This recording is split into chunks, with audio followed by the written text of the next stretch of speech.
Hi guys, I'm Sam back with a new video. Welcome to my channel Bulls Empire.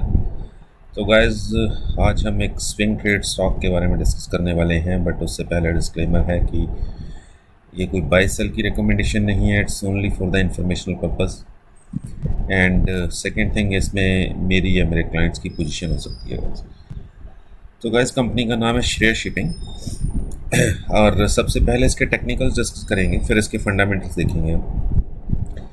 तो guys आप देख रहे हैं कि स्टॉक ने हाई बनाया रिसेंटली अप्रैल मंथ में कुछ 430 के आसपास, और वहाँ से एक रिवर्सल आई, प्रॉफिट बुकिंग आई, और इसने एक रिवर्सल दिखाई जो इसको 370 के लेवल तक लेके गई. बट वहाँ से फिर इसमें एक प्रॉफिट बुकिंग या सेलिंग प्रेशर आया जो इसे वापस जहाँ से ये चला था 280 के आसपास ले आया. तो गाइज पहले तो अगर आप थोड़ा टेक्निकल माइंडेड हैं तो आपको शायद पता हो कि ये एक चार्ट पैटर्न बन रहा है जिसे हम डबल बॉटम कहते हैं. तो इसने यहाँ पे डबल बॉटम बनाया है. ठीक है गाइज, अगर आप इसकी शेप देखेंगे तो ये डब्ल्यू शेप बन रही है. और यूजुअली अगर मार्केट्स ठीक ठाक रहें, कोई एक्सट्रीम सेलिंग प्रेशर मार्केट में ना आए, तो गाइस जब ऐसे चार्ट पैटर्न बनते हैं तो ये डब्ल्यू वाला चार्ट पैटर्न कंप्लीट होता है, और इसका टारगेट बेसिकली जो होना चाहिए वो 400 से ऊपर का होना चाहिए, 430 440 के आसपास. और सम टाइम ये ब्रेकआउट भी दे देते हैं चार्ट पैटर्न. बट एनीवे, अब इस चार्ट पैटर्न के अकॉर्डिंग मेरा जो इसके लिए टारगेट रहेगा गाइस, वो पहला टारगेट 380 का रहेगा. यहाँ से आपको अप्रॉक्सीमेटली 90 पॉइंट्स मिल सकते हैं, और 90 पॉइंट्स का मतलब यहाँ से 30% की मूव. 30% की मूव स्विंग ट्रेड में आपको 10 15 20 दिन में या एक महीने में आपको ये दे सकता है. और अगर आप लेट सपोज इसमें 50,000 लगाते हैं तो 30% रिटर्न का मतलब हो गया कि आपको अप्रॉक्सीमेटली 15-16 हज़ार रुपये की रिटर्न ये एक महीने में दे सकता है. तो अब दूसरी चीज़ कि अगर आप 380-400 तक वेट नहीं भी करना चाहते तो आपको जहां प्रॉफिट मिले आप निकल भी सकते हैं, क्योंकि आप देख सकते हैं एक स्मॉल कैप कंपनी है और शेयर प्राइस भी कोई ज़्यादा बड़ा नहीं है, 200-300 का शेयर है. और गाइज अगर आप इसमें पोजीशन बनानी चाहें तो मैं आपको स्टॉप लॉस दे दूँ. आपको स्टॉप लॉस रखना पड़ेगा ये वाला जो कि बन रहा है 280 का. तो 15 पॉइंट नीचे का स्टॉप लॉस है, 90 पॉइंट ऊपर का टारगेट है.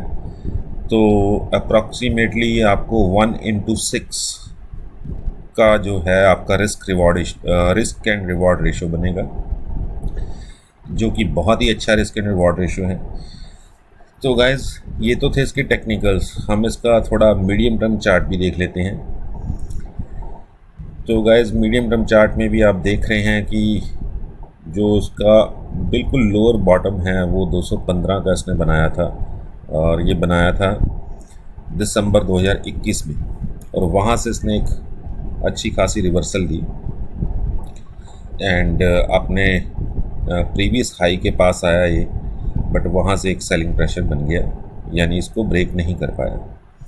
तो यहाँ पे भी आप देखेंगे गाइस एक डब्ल्यू पैटर्न बन रहा है, यानी डबल बॉटम पैटर्न. और अगर इसका मंथली चार्ट यानी लॉन्ग टर्म चार्ट देखें तो उसमें भी आपको यही चीज़ नज़र आएगी कि अब अगर हम इस पर एक ट्रेंड लाइन बनाएं गाइस, तो ये ट्रेंड लाइन ऐसे बनेगी. ये देखिए, तो ये इस पे बन गई ट्रेंड लाइन. तो आप देख रहे हैं कि अभी ये 295 पे है, नीचे गया था इस ट्रेंड लाइन के, बट वहाँ से एक रिवर्सल दी है इसने. तो अब ये ट्रेंड लाइन के ऊपर सस्टेन कर रहा है गाइस. चलो 2 दिन से मार्केट भी ठीक ठाक है, मार्केट में कोई उतनी ज़्यादा सेलिंग प्रेशर नहीं है, और जो मार्केट के डाटाज हैं गाइस वो आगे के लिए भी यानी मंडे के लिए भी अच्छे हैं. क्योंकि आई डोंट नो अगर आप एफ आईज डी आईज के जो future options F N O datas होते हैं वो चेक करते हैं या नहीं करते, बट मैं डेली बेसिस पे करता हूँ। तो वहाँ से एक मार्केट का आइडिया लग जाता है कि उन्होंने पोजीशंस कहाँ पे बनाई हैं और वो क्या सोच के चल रहे हैं। तो जो लोग उनकी पोजीशंस के साथ साथ पोजीशन बनाते हैं वो हमेशा प्रॉफिट में रहते हैं। तो एनीवे, हम फ्यूचर ऑप्शन पे बात नहीं कर रहे हैं। तो गाइस ये देखिए, यहाँ ब्रेकआउट दिया, फिर नीचे आया, फिर इसने ब्रेकआउट दिया ट्रेंड लाइन का, और फिर एक सेलिंग प्रेशर आया। तो जो कि हमें यही बता रहा है कि जब ये स्टॉक 380 पे जाता है वहाँ से सेलिंग प्रेशर आता है, और 380 यहाँ से 90 पॉइंट्स अवे है, यानी 90 पॉइंट्स ऊपर है। तो गाइज ये थे इसके टेक्निकल्स। और अगर हम RSI देखें तो 40 के आसपास है। ये अब डेली चार्ट पे आप देख रहे हैं, ये ट्रेंड लाइन का ब्रेकआउट इसने अभी दिया ही है, और डबल बॉटम पैटर्न बना है, ट्रेंड लाइन का ब्रेकआउट दिया है। हर तरफ से स्टॉक जो है स्विंग ट्रेड के लिए एक बहुत ही अच्छा स्टॉक है। और जो सबसे बड़ी बात कि जो आपका रिस्क एंड रिवॉर्ड रेशियो है, बहुत ही favourable risk and reward ratio है गाइस। अब हम चलते हैं इसके फंडामेंटल्स में कि ये स्टॉक मैंने सिलेक्ट क्यों किया है स्विंग ट्रेड के लिए। There are not only the technical reasons, there are fundamental reasons as well to select the stock for swing trade. So let's have a look on the company's fundamentals. तो guys ये company के fundamentals हैं। Market cap आप देख रहे हैं, small cap company है, 650 करोड़ की मार्केट कैप है। और दूसरी सबसे बड़ी बात, ये आप वैल्यूएशन देख रहे हैं, आपको सिर्फ 3 की वैल्यूएशन पे मिल रहा है, सिर्फ 3 की पी पे ये मिल रहा है स्टॉक गाइस। यूजुअली आपको स्टॉक 15-20 की वैल्यूएशन पे मिलते हैं, और बुक वैल्यू जो है वो आपके बाइंग प्राइस के आसपास ही है। तो ये देख रहे हैं गाइस, बहुत इंपॉर्टेंट नंबर्स हैं ये। 295 का आपका स्टॉक का CMP है, और बुक वैल्यू 287 की है। तो आप बिल्कुल भी महंगी कंपनी नहीं खरीद रहे, ठीक है, जहां आपको लूज़ करने का डर हो। फंडामेंटल जो कह रहे हैं कि अपनी बुक वैल्यू के आसपास ही खड़ा हुआ स्टॉक है, आपको बिल्कुल भी प्रीमियम वैल्यूएशन पे नहीं मिल रहा। और ये इसका हाई बना था गाइस 450 के आसपास का। अब देखिए ये नंबर्स देखिए आप, ROC 30% से ऊपर, ROE 40% के आसपास, फेस वैल्यू 10 की है, यानी स्टॉक कभी सप्लेट नहीं हुआ। जो डेट है कंपनी के ऊपर 235 करोड़ का है, बट रिजर्व कंपनी के पास उससे 3 गुना पड़े हैं गाइस। DIs की कोई होल्डिंग नहीं है, FIs ने होल्डिंग ली है, 1% से कम की होल्डिंग है, और प्रमोटर होल्डिंग जो है 71%, जो कि बहुत ही अच्छी फिगर या बहुत ही अच्छे नंबर जिसे बोला जा सकता है प्रमोटर होल्डिंग में। इंडस्ट्री की PE से भी आपको सस्ता मिल रहा है गाइस। और डेट टू इक्विटी रेशियो जो है वो अगर 1 से नीचे है तो नंबर्स बहुत अच्छे माने जाते हैं, और ये 1 से बहुत नीचे है, 0.37।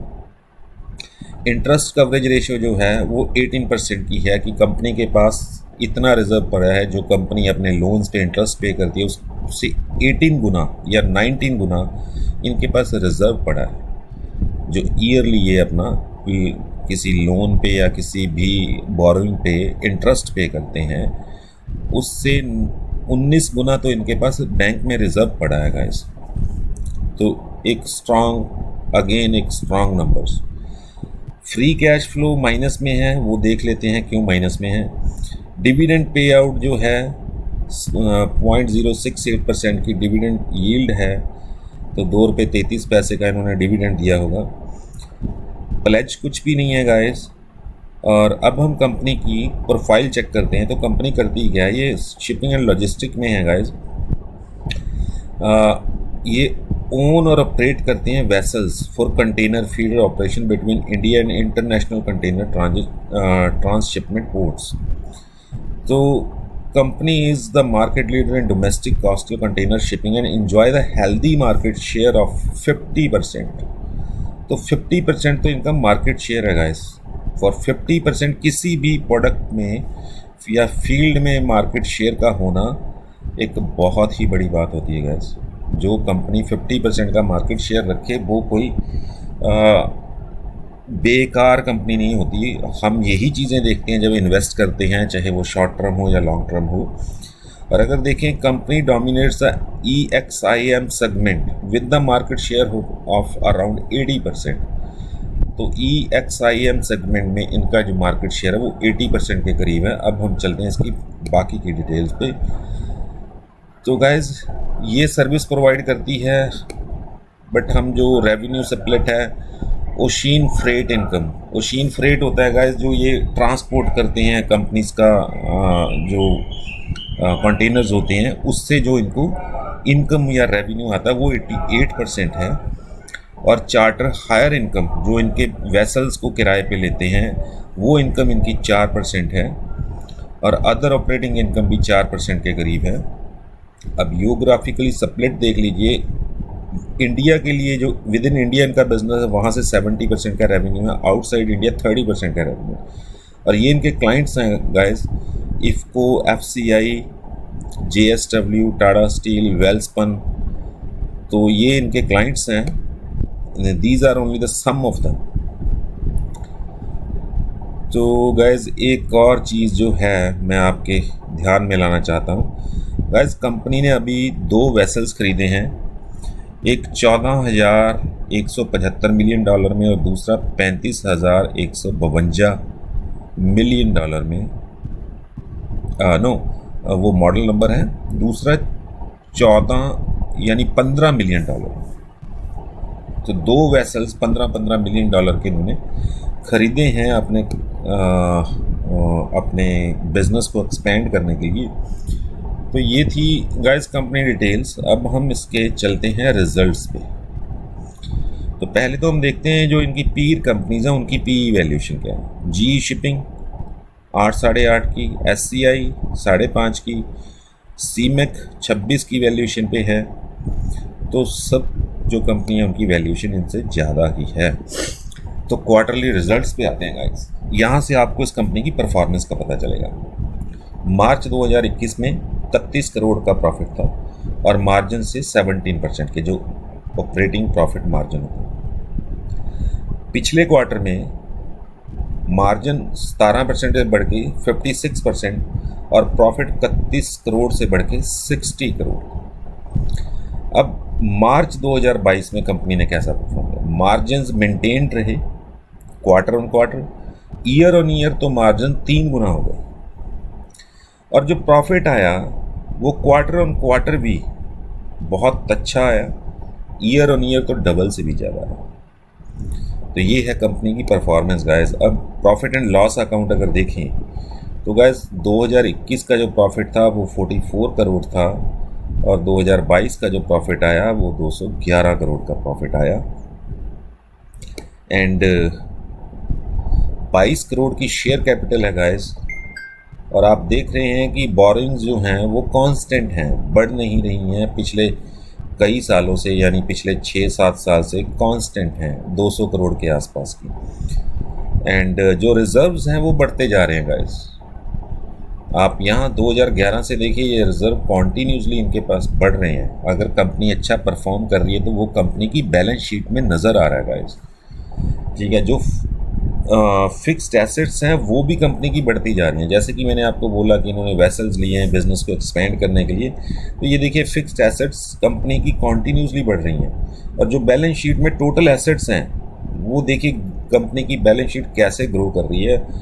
पिछले साल 700 करोड़ की थी, इस साल वो 914 करोड़ की हो गई, क्योंकि कंपनी के पास रिजर्व बढ़े हैं, फिक्स्ड एसेट्स जो बढ़ी हैं, टोटल एसेट्स बढ़ गई। अब हम आते हैं इनके कैश फ्लो पे। तो गैस कैश फ्लो जो ऑपरेटिंग एक्टिविटी से कैश फ्लो है वो पॉजिटिव है 118 करोड़ का। इन्वेस्टिंग एक्टिविटी से जो वो माइनस में है, जहाँ पे इन्होंने इन्वेस्ट किया होगा वहाँ से जो रिटर्न है वो इनकी माइनस में चल रही है। फाइनेंसिंग एक्टिविटी, इन्होंने अगर किसी को पैसा फाइनेंस किया है, चाहे अपनी सब्सिडरी को या किसी और को, तो वहाँ से भी जो कैश फ्लो है वो पॉजिटिव में है। तो ओवरऑल जो कैश फ्लो है वो 55 करोड़ पॉजिटिव में है गाइस। शेयर होल्डिंग पैटर्न में आप देख सकते हैं गाइस, एफआईज ने अपनी जो होल्डिंग है वो बढ़ाई है, प्रमोटर्स ने भी अपनी होल्डिंग बढ़ाई है। DIs के पास कोई होल्डिंग नहीं है, पब्लिक की होल्डिंग 2% से कम हुई है क्योंकि प्रमोटर्स और FIs ने अपनी होल्डिंग बढ़ा दी है। तो गाइज अगर प्रमोटर्स को अपनी कंपनी में पोटेंशियल नज़र आ रहा है, FIs को इनकी कंपनी में पोटेंशियल नज़र आ रहा है, इसीलिए उन्होंने इन्वेस्ट किया है। वैसे तो ये कंपनी लॉन्ग टर्म के लिए भी आप रख सकते हैं, क्योंकि गाइज मैं एक बात कहूँगा, आज जो लार्ज कैप कंपनी है 2 लाख करोड़, जैसे टाइटन है 2 लाख करोड़ के आसपास की मार्केट कैप है, तो गाइज आपका पैसा वहाँ पे 10 गुना तब होगा अगर उनकी मार्केट कैप 20 लाख करोड़ की होगी। ठीक है, तो उसमें झुनझुनवाला ने कब इन्वेस्ट किया था? जब वो 200 करोड़ की कंपनी थी। आज वो 2 लाख करोड़ की कंपनी हो गई, 100 टाइम्स या 1000 टाइम्स उससे बढ़ चुकी है उसकी वैल्यूएशन। तो झुनझुनवाला का पैसा भी 1000 टाइम बढ़ चुका है। अगर उसने 1 लाख लगाया तो आज वो करोड़ों में है। तो गैस जो कंपनी ऑलरेडी 2 लाख करोड़ की है, उसको 20 लाख करोड़ की होने में बहुत वक्त लग सकता है और पॉसिबिलिटीज़ बहुत कम है। बट जो कंपनी 200 करोड़ की है ना, वो 2000 करोड़ 20,000 करोड़ की हो जाएगी अगले 2 4 5 साल में, अगर वो इस तरह ही परफॉर्म करती रहती है, जो कि अगर आप इन्वेस्ट करेंगे तो आप उसको वॉच करेंगे। ठीक है गाइस, तो लॉन्ग टर्म के लिए भी कंपनी बहुत अच्छी है। अगर आप इस सेक्टर की किसी कंपनी में लगाना चाहते हैं तो आपको एक अच्छी वैल्यूएशन पे एक ग्रोइंग कंपनी का स्टॉक मिल रहा है। आप इसे चाहे वन टाइम इन्वेस्ट कीजिए क्योंकि 3 की PE है, चाहे आप एक्यूमुलेशन जोन में जाइए या एक्यूमुलेशन मेथड के साथ इसमें इन्वेस्ट कीजिए। तो guys let's get back to the chart. तो गाइज आपको स्टॉप लॉस लेना है 280 का, और अगर आप सेफ जोन में रहना चाहते हैं तो आप स्टॉप लॉस रखिए 260 का और टारगेट रखिए 380 to 400 with in a month. अब आप कितना इन्वेस्ट करना चाहते हैं कि नहीं करना चाहते, it's all up to you. आप चाहे RSI देख लीजिए, डबल बॉटम बनाया है, आप चार्ट पे देख लीजिए डबल बॉटम में कोई RSI डिवर्जेंस नहीं है कि स्टॉक ऊपर जा रहा है RSI नीचे आ रही है। तो जैसे स्टॉक प्राइस ऊपर जा रहा है RSI में भी मोमेंटम आ रहा है, यानी मोमेंटम में जो स्ट्रेंथ है वो बढ़ती जा रही है। RSI एक मोमेंटम इंडिकेटर होता है, तो RSI बिल्कुल स्टॉक प्राइस के साथ में चल रही है और बहुत ही प्यारा स्टॉक पैटर्न है। फंडामेंटल्स डिस्कस मैंने आपके साथ कर ही लिए हैं गाइस। तो मैं जब भी मुझे कोई अच्छी रिसर्च मिलती है, जो कि मैं अपने प्रीमियम कस्टमर्स के लिए रिसर्च करता हूं कंपनियों पे, तो उसमें से कुछ ना कुछ मैं आपके लिए भी ज़रूर लेके आता हूं। तो मुझे लगा कि ये चीज़ आप लोगों के साथ शेयर करनी चाहिए। तो गाइस बाकी it's all up to you and thanks for watching. We'll see you with the next video. Bye bye for now.